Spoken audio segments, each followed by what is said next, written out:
ஆண்டவருடைய நாமத்திற்கு மகிமை உண்டாகட்டும்.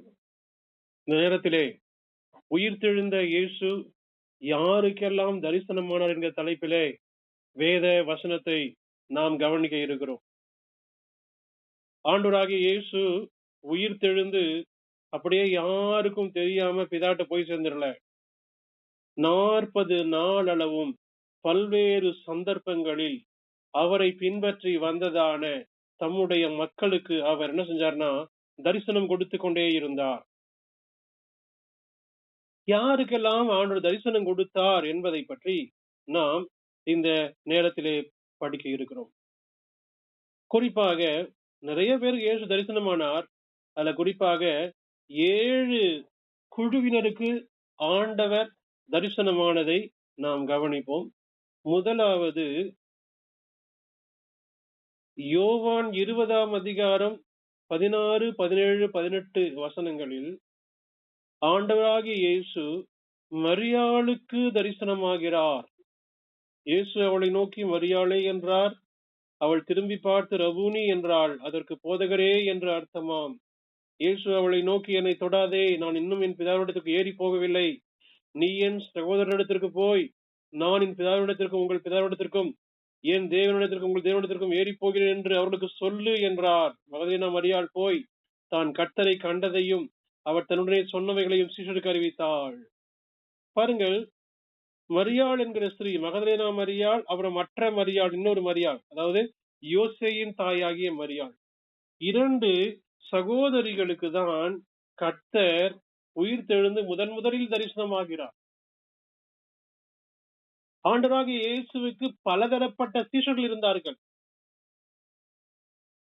12 சீஷர்கள். அதுல யோவான் மிகவும் நெருங்கின சீஷன். அடுத்தது பேதுரு, யாக்கோபு, யோவான் அடுத்த லெவல்ல உள்ள சீஷர்கள். அதுக்கப்புறம் உள்ள மீதமுள்ள சீஷர்கள். அப்புறம் 70 சீஷர்கள் இருந்திருக்காங்க. அப்புறம் ரகசியமான சீடர்கள் இருந்திருக்காங்க. இப்படி பல்வேறு பலதரப்பட்ட ஆண்டவரை நேசித்த, ஆண்டவரால் நேசிக்கப்பட்ட பல பேர் இருந்தாலும் அவரை பின்பற்றி அவருக்காய் பிரயாசப்பட்ட, அவருக்கு ஊழியம் செய்ததான ஸ்திரீகளுக்கு ஆண்டவராகிய இயேசு முதலிலே தரிசனமாகிறார். இது மிகவும் கவனிக்கப்பட வேண்டிய விஷயம். அன்பானவர்களே, பெண்கள் என்று நாம் அற்பமா எண்ணிவிட முடியாது. இவர்கள் சாதாரணமான ஸ்திரீகள் தான். பேதுருவை போல, யாக்கோபை போல, யோவானை போல அப்போஸ்தலர்களோ இயேசுவோடு முகமுகமாய் எப்பொழுதும் பேசினவர்களோ கிடையாது. ஆண்டவருக்கு பணிவிடை செய்து அவர் சொல்ற வேலையை செய்து அவர் பின்பற்றி போனவங்க தான் இந்த ஸ்திரீகள். ஆனா ஆண்டவரை மட்டுமே முதலிடம் கொடுத்து, ஆண்டவருக்கு மட்டுமே முக்கியத்துவம் கொடுத்து இவர்கள் வாழ்ந்தபடினால உயிர்த்தெழுந்த இயேசு முதல்ல இவங்க தரிசனமாகிறார். இன்னொரு காரணம் இருக்கு. இவங்க தான் கல்லறைக்கு போனாங்க. இயேசு அடக்கம் செய்யப்பட்டு விட்டார். அந்த அடக்கம் செய்யப்பட்ட இடத்தை என்ன செஞ்சாங்கன்னா மகதலேனா மரியாளும் யோசேயின் தாயாகிய மரியாளும் பார்த்தார்கள். அந்த அடிப்படையிலே அடுத்த நாள் அதிகாலையில கந்த வர்க்கங்களை ஆயத்தப்படுத்தி எடுத்துக்கொண்டு என்ன செய்யறாங்கன்னா கல்லறை இடத்துல போறாங்க. அப்போ ஆண்டவரை தேடுகிறவர்களுக்கு தான் அவர் காணப்படுவார். இல்ல நான் எங்க இருக்கணும் அங்க தேடி என்னை முதலாவது ஆண்டவர் நேசிக்கட்டும் அப்படி இல்ல. நாம் கர்த்தரை தேட வேண்டும். கர்த்தரை கண்டடையத்தக்க சமயத்தில் அவரை தேட வேண்டும் என்று ஆண்டவர் விரும்புகிறார். ஆண்டவர் சொல்றாரு, தேடுங்கள் அப்பொழுது கண்டடைவீர்கள் என்று சொல்லுகிறார். அப்போ இந்த ஸ்திரீகளுக்கு ஆண்டவராகிய இயேசு முதலில் தரிசனமாக என்ன காரணம்? இவர்கள் கல்லறையை நோக்கி சென்றார்கள். அடுத்தபடியாக 2வது குறிப்பு, வெளிப்படுத்தின விசேஷம் 1ஆம் அதிகாரம் 12ஆம் வசனம் முதல் நாம் படிக்கும் பொழுது அப்போஸ்தலனாகிய யோவானுக்கு மகிமையடைந்த இயேசு தரிசனமாகிறார். அப்ப நீங்க ஒருவேளை கேட்கலாம், இப்ப இந்த யோவான் வெளிப்படுத்தின விசேஷம் 1ஆம் அதிகாரத்திற்கும் உயிர்த்தெழுந்த இயேசு தரிசனமாகிறதுக்கும் தொடர்பு உண்டா அப்படின்னு கேட்கலாம். இருக்கிறது. ஏனென்றால் வெளிப்படுத்தல் 1ஆம் அதிகாரம் கடைசி பகுதியில இப்படி எழுதி இருக்கிறது. ஆண்டவர் சொல்றாரு, என்ன சொல்றாரு? 18ஆம் வசனம், மரித்தேன் ஆனாலும் இதோ சதா காலங்களிலும் உயிரோடு இருக்கிறேன். ஆமேன். நான் மரணத்திற்கும் பாதாளத்திற்கும் உரிய திறவுகோல்களை உடையவராய் இருக்கிறேன் என்று யோவான் அப்போஸ்தலனிடத்திலே ஆண்டவர் பேசுவதை நாம் பார்க்கிறோம். அப்ப உயிர்த்தெழுந்த இயேசு அதுல அதுக்கு முன்னாடி வசனத்தை பாருங்க, 17 பாருங்க. நான் முந்தினவரும் பிந்தினவரும் உயிருள்ளவருமாயிருக்கிறேன் என்று ஆண்டவர் சொல்லுகிறார். வெளிப்படுத்தின விசேஷத்தில் ஆண்டவராகிய இயேசு யோவான் அப்போஸ்தலனுக்கு தரிசனமான பொழுது 12ஆம் வசனம் முதற்கொண்டு 17ஆம் வசனம் வரைக்கும் உள்ளதான பகுதியில ஆணுடைய தோற்றத்தின் 7 பகுதிகளாக இடம்பெற்றிருக்கிறது. அதை பற்றி நாம் வேறொரு தியானத்தில் படிப்போம். இப்போ யோவான் அப்போஸ்தலன் உயிர்த்தெழுந்த அந்த நாட்களிலும் யோவான் இயேசுவை பார்த்திருக்காரு. ஆனா இது ஒரு பிரத்யேகமான சந்தர்ப்பம். பாடுகள் நெருக்கத்தில் இருந்ததான யோவானுக்கு ஆண்டவர் தரிசனமானார். இந்த பத்மு என்கிறதான நாடு கடத்தப்பட்ட விஷ ஜந்துக்கள் நிறைந்த மனித சஞ்சாரம் இல்லாத மிக கடுமையான ஒரு தீவிற்கு அப்போஸ்தலனாகிய யோவான் நாடு கடத்தப்படுகிறார். அப்போ அங்க யாருமே உதவிக்கு இல்ல. கர்த்தருடைய நாளிலே ஆவிக்குள்ளான பொழுது உயிர்த்தெழுந்த இயேசுவின் அந்த மகிமையான தோற்றத்தை யோவான் பார்க்கிறார். இவை எல்லாம் பிரதிகூலமா இருக்கு. யோவான் பத்மத்தில் இருக்கும் பொழுது அவருக்கு அங்கே கட்டடம் கிடையாது, அங்கே அவருக்கு பாதுகாப்பான இடம் கிடையாது, நேரத்துக்கு உணவு கிடையாது, குடிக்க தண்ணீர் கிடையாது, மூடிக்கொள்வதற்கு போர்வை கிடையாது, உட்காருவதற்கு சேர் கிடையாது, படுப்பதற்கு படுக்கை கிடையாது, தன்னோடு பேசுவதற்கு தன்னோடு பழகுவதற்கு சுற்றிலும் வேற யாருமே கிடையாது. அதிகமாக விஷ பாம்புகள் நிறைந்ததான மிக கடூரமான ஒரு தீவு தான் பத்மு தீவு. அப்படிப்பட்டதான அந்த மோசமான இடத்திலே தேவனுடைய மனிதனாகிய யோவான் நாடு கடத்தப்பட்டு அங்கே அடைக்கப்பட்டிருந்த பொழுது அவர் ஆவிக்குள்ளாகி ஜெபிப்பதை நாம் இங்கே பார்க்கிறோம். அப்ப கர்த்தரை மகிமைப்படுத்தவும் ஆவிக்குள் நிறைந்து ஜெபிப்பதற்கும் எதுவுமே தடையா இருக்க முடியாது. நம்முடைய பலவீனம், நம்முடைய பிரச்சனை, நம்முடைய தேவை, நமக்கு இருக்கிறதான சவால்கள், இவைகள் ஆண்டவரை ஆராதிப்பதற்கு தடையாக இருக்க முடியாது. இன்றைக்கு நமக்கு உணவு உறைவிடம் இருக்கிறது, பாதுகாப்பான சூழல் இருக்கிறது, நமக்கு இனஜன பந்துக்கள், நம்மோடு பழகுகிறவர்கள், நம்மை பராமரிக்கிறவர்கள், இப்படி எல்லா சௌகரியங்களும் வசதிகளும் இருந்த பொழுதும் நாம் ஏதோ குறைச்சலில் இருப்பது போல, கஷ்டத்தில் இருப்பது போல நாம் உணர்கிறோம். அப்ப யோவான் எவ்வளவு நெருக்கத்தில் இருந்த பொழுதுதான் என்ன செஞ்சார்? நாம் மகிமையடைந்த இயேசு தரிசனமாகிறார். சில நேரங்கள்ல பாடுகள் மத்தியில நாம் கடந்து போகும் பொழுது உயிர்த்தெழுந்த இயேசு தரிசனமாவார். கர்த்தருக்கு ஸ்தோத்திரம் உண்டாகட்டும். அடுத்து மூன்றாவது, லூக்கா சுவிசேஷம் 24ஆம் அதிகாரம் 17 முதல் உள்ள வசனங்களில அங்க 2 சீஷர்கள் துக்க முகம் உள்ளவர்களாய் நடந்து என்ன பண்ணாங்கன்னா அப்படியே பேசிட்டே போறாங்க. இயேசு தாமே கூட சென்று அவர்களோட பேசுகிறார். 17 வசனம் 24:17. அப்பொழுது அவர் அவர்களை நோக்கி, நீங்கள் துக்க முகம் உள்ளவர்களாய் வழிநடந்து ஒருவருக்கொருவர் சொல்லிக் கொள்கிற காரியங்கள் என்னவென்று கர்த்தர் கேட்கிறார். இப்போ இந்த 2 சீஷர்கள் யார் அப்படின்னு பாத்தீங்கன்னா 12 பேர்ல உள்ளவங்க கிடையாது, 70 பேர்ல உள்ளவர்களாக இருக்க வேண்டும்.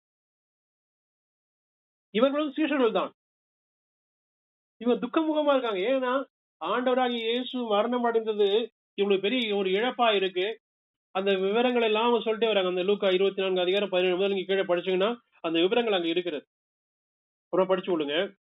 அப்படி இருக்கும் பொழுது இவர்கள் துக்கமுகமுள்ளவர்களாய் நடந்து போகும்போது இயேசுதாமே கூட நடந்து நியாயப்பிரமாணத்திலே அவர் பாடுபட வேண்டும் என்பதையும் அவர் உயிரோடு எழுந்திருப்பதை பற்றியதான விவரங்கள் எல்லாம் விளக்கி சொல்கிறார்.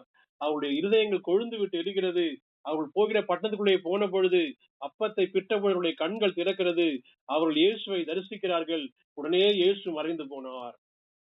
இந்த இடத்துல இயேசு தங்களுக்கு எல்லாமுமா இருக்கிறார் என்கிற உணர்வு இருந்து இப்ப அவர் மரித்து போனது நிமித்தமாய் துக்கம் அடைகிறதான இந்த சீஷர்களுடைய கண்களை இயேசு திறந்து அவருடைய இருதயங்களை கொழுந்து விட்டு எரிய பண்ணி என்ன செய்யறாருன்னா அவர்களுக்கு தரிசனமாகிறார். அப்போ உடைந்த உள்ளத்தோடு, மன பாரத்தோடு, வியாகுலத்தோடு, துக்கத்தோடு யார் இயேசுவை தேடுகிறார்களோ அவர்களுக்கு அவர் தரிசனமாவார் என்பதில் சந்தேகம் இல்லை. கர்த்தருக்கு ஸ்தோத்திரம் உண்டாகட்டும். அடுத்தபடியாக 3வது குறிப்பு, யோவான் சுவிசேஷம் 20ஆம் அதிகாரம் 27ஆம் வசனம்.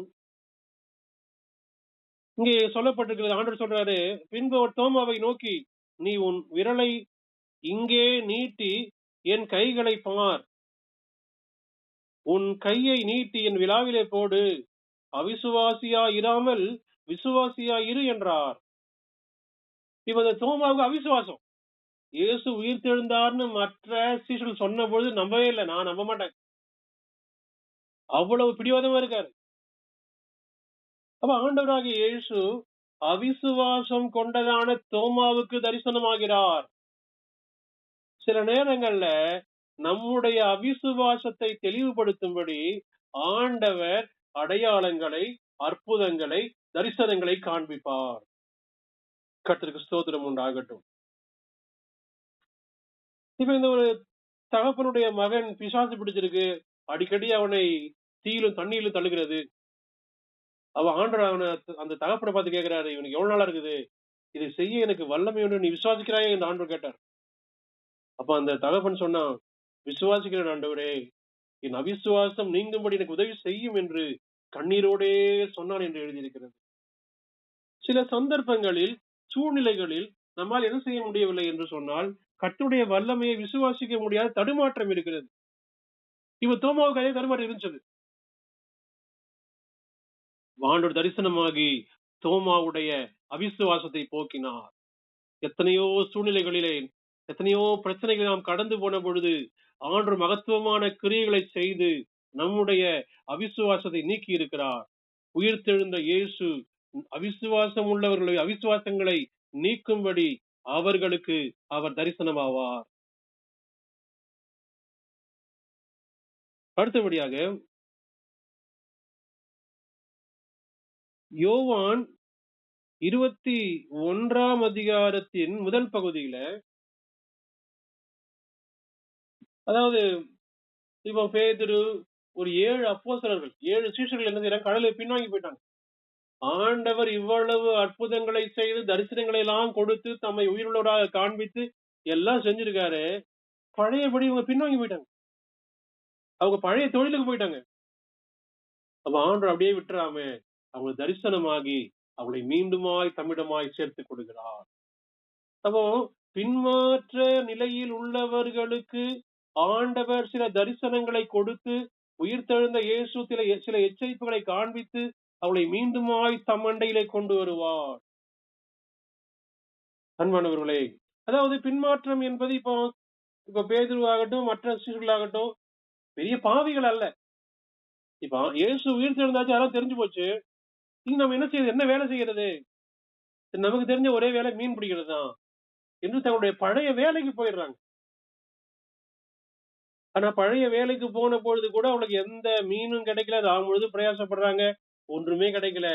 அப்பொழுது கரையில இயேசு தரிசனமாகி அவளுக்கு கரிநெருப்பு போடப்பட்டதான மீனை எல்லாம் கொடுத்து அவளை தைரியப்படுத்தி மீண்டுமாய் தம்முடைய பணியிலே கொண்டு வந்து அமர்த்துகிறார். அப்ப ஆண்டவரை சேவிப்பதில் நாம் சற்று தொய்வுபட்டு, அதாவது சிந்தையிலே பின்வாங்கி ஆணுடைய வல்லமையில் விசுவாசம் இல்லாமல் தடுமாற்றம் அடைந்திருந்தால், அவர் தரிசனத்தின் மூலமாக, சொப்பனத்தின் மூலமாக, தம்முடைய வார்த்தையின் மூலமாக தம்மை வெளிப்படுத்தி என்ன செய்வார்னா, தம் அண்டையில நம்மை சேர்த்து கொள்வார். 6வது,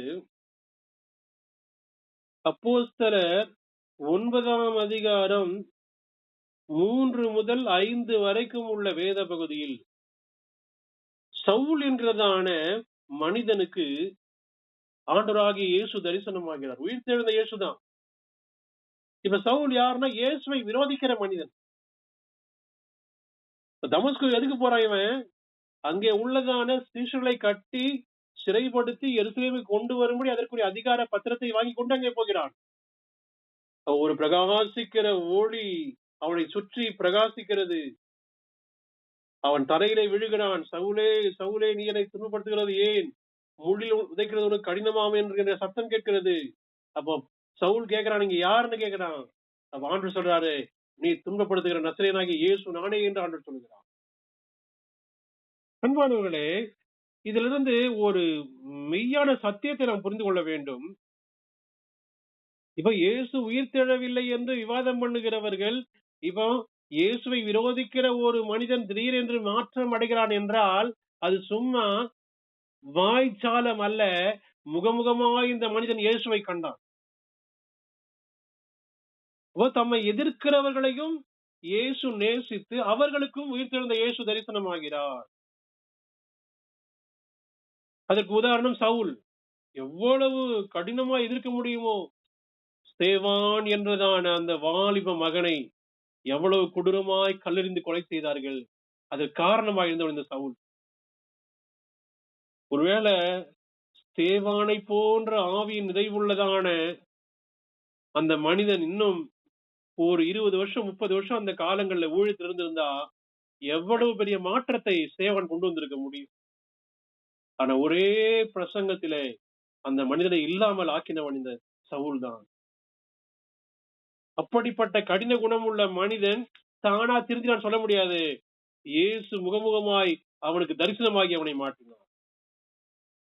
கடைசியாக 1 கொரிந்தியர் 15 அதிகாரம் 5, 6, 7 வசனங்களை படிக்கும் பொழுது 500 பேருக்கும் மேற்பட்ட சகோதரருக்கு ஒரே நேரத்தில் இயேசு தரிசனமானார் என்று அங்கே எழுதியிருக்கிறது. அன்பானவர்களே, அதாவது ஒரு நிகழ்வை உண்மை என்று நிரூபிப்பதற்கு 2 சாட்சி போதுமானது. இப்ப நான் லிஸ்ட்ல கொடுத்துருக்க எத்தனை பேர் நீங்க கவுண்ட் பண்ணிக்கங்க. 100 கணக்கான மக்கள் ஆண்டவராகிய இயேசுவை, உயிர்த்தெழுந்த இயேசுவை என்ன செஞ்சாங்கன்னா கண்கூடாய் கண்டார்கள். இப்ப இந்த 500 பேருக்கு அதிகமானவங்களா யாருன்னா கர்த்தரை அறிந்த மக்கள், அவ்வளவுதான். அவர்கள் விசுவாசிகள் கிடையாது. ஏன்னா பெந்தெகோஸ்து நாளுக்கு அப்புறம் தான் விசுவாசிகள் சபைக்குள்ள வந்தாங்க. இயேசுவை அறிந்தவர்கள், இயேசுவின் அற்புதத்தை கண்டவர்கள், அப்படிப்பட்டதான திரளான மக்கள் உயிர்த்தெழுந்த இயேசுவை பார்த்தார்கள். ஆகவே இயேசுவின் உயிர்த்தெழுதலானது எந்த விதமான தட்டு தடங்களுமின்றி மிகவும் உறுதியாய் நிரூபிக்கப்பட்டது அவர் கொடுத்த தரிசனத்தினாலே. கர்த்தருக்கு ஸ்தோத்திரம் உண்டாகும். அப்ப நமக்கும், கர்த்தருடைய மக்களாகிய நமக்கும் உயிர்த்தெழுந்த இயேசு இப்ப நம்ம படிச்ச லிஸ்ட்ல உள்ளவர்களை போல எந்த சந்தர்ப்பத்தில் நாம் இருந்தாலும் கூட அவர் நமக்கு தரிசனம் கொடுத்து, அவர் தம்முடைய வார்த்தையை நமக்கு வெளிப்படுத்தி, நம்மை உணர்த்துவித்து, மீண்டுமாய் அவருடைய அன்பில் நம்மை சேர்த்து கொண்டு நிலைநிறுத்தி கொண்டு வருகிறார். அவருடைய வருகையின் காலம் வரைக்கும் உயிர்த்தெழுந்த இயேசு தம்முடைய பிள்ளைகள் ஒவ்வொருவரையும் இப்படியே அரவணைத்து காத்துக் கொள்வது சந்தேகம் இல்லை. ஆகவே உயிர்த்தெழுந்த இயேசுவின் தரிசனத்தை பற்றி புரிந்து கொண்டோம். இந்த மகா மேன்மையை உணர்ந்து கர்த்தருக்கு உண்மையாய் ஜீவிக்க கர்த்தர் தாமே நம் ஒவ்வொருவருக்கும் உதவி செய்வாராக. ஆமென்.